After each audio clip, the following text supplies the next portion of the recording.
Robert Ortega a appris dès son plus jeune âge qu'il devait être un dur à cuire. Le contraire était un signe de faiblesse. J'ai simplement appris à riposter d'une autre manière, c'est-à-dire en tirant sur les gens. Je ne pouvais pas aller au magasin sans me munir d'une arme. Robert se sentait chez lui, dans un quartier violent et pauvre d'El Paso, au Texas. Malgré tous les efforts de sa mère célibataire, elle ne parvenait pas à éloigner son fils de la rue. Nous avons créé un gang à un très jeune âge. Nous avons commencé à faire du grabuge dans les parcs. Nous avons commencé à nous battre. Nous avons commencé à expérimenter les drogues. Nous avons commencé à fumer de l'herbe et à boire. Puis, les femmes ont commencé à nous intéresser. J'ai donc commencé à chercher l'amour avec mes amis. Pendant le collège et le lycée, Robert connut plusieurs démêlés avec la justice.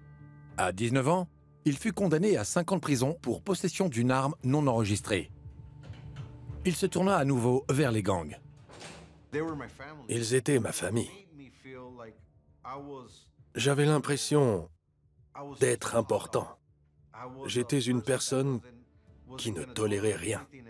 Si je devais agir avec violence, je le faisais. Aussi violent qu'il fût, une partie de Robert aspirait à une vie différente. À certains moments, je m'asseyais dans mon lit, dans ma cellule, et je pleurais. Je pleurais parce que je voulais sortir et faire ce qui était juste. Après sa libération, Robert trouva un emploi et essaya de se tenir à l'écart des ennuis. Cependant, il ne put résister à l'appel de la rue, de l'argent facile, de la drogue et, maintenant, du pouvoir. Je voyais l'argent rentrer plus rapidement et j'étais de plus en plus attiré par ce mode de vie. Je savais qu'il y avait beaucoup de gens qui voulaient me côtoyer et qui voulaient ce que j'avais. Je me sentais important. Bientôt, il devint le chef d'un gang qui contrôlait une partie d'El Paso.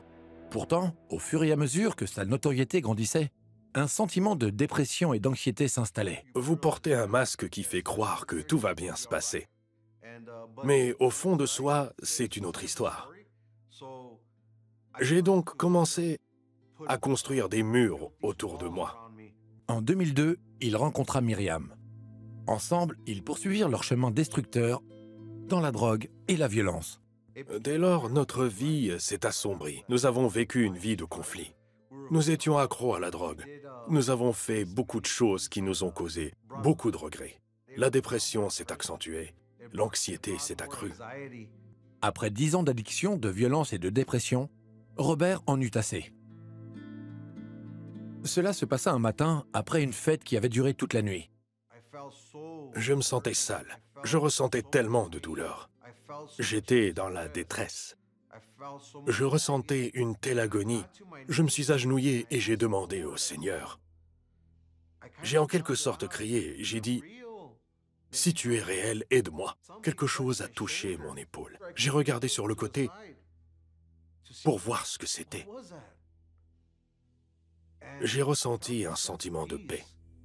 Ressentant de l'espoir pour la première fois, Robert, âgé de 37 ans, essaya de s'éloigner de son gang.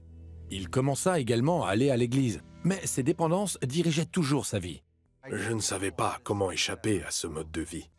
J'allais à l'église le mercredi, j'allais à l'église le dimanche, j'étais sobre pendant un mois ou deux, et puis je rechutais. Un jour, après l'église, un ami expliqua à Robert qu'être chrétien, c'était avoir une relation avec Jésus, et pas seulement essayer d'être bon. C'est alors que Robert demanda à Dieu de lui pardonner, et qu'il accepta Jésus dans son cœur. Je me suis dit que je venais de devenir un nouvel homme. Maintenant, j'ai une raison de vivre. Je me suis dit que si je voulais suivre Dieu, je devais abandonner toutes les drogues et l'alcool. Je devais servir un seul maître. Cela a apporté beaucoup de paix dans mon cœur. Grâce au discipulat et à la prière, Robert changea de vie et abandonna la drogue et la violence. Il rompit ses liens avec les gangs et échappa aux représailles lorsque la plupart des membres du gang furent arrêtés quelques jours plus tard. Dieu m'a rappelé de quoi il m'avait sorti. Il me réservait une nouvelle vie. Son changement radical inspira Myriam à accepter Jésus comme sauveur, et tous les deux se marièrent cette année-là. Aujourd'hui, ils sont à nouveau dans la rue, pour une raison différente: partager l'amour de Dieu et la joie qu'une vie avec lui peut apporter. Je vois certaines des personnes avec lesquelles j'étais affilié. certaines des personnes avec lesquelles j'ai grandi et je leur dis que marcher avec le Seigneur vous apporte un épanouissement que vous ne connaîtrez jamais dans la drogue, dans l'alcool ou dans ce style de vie. Il y a une guérison, ne perdez pas espoir. Il y a un moyen de s'en sortir. L'issue se trouve en Christ et en Christ seul.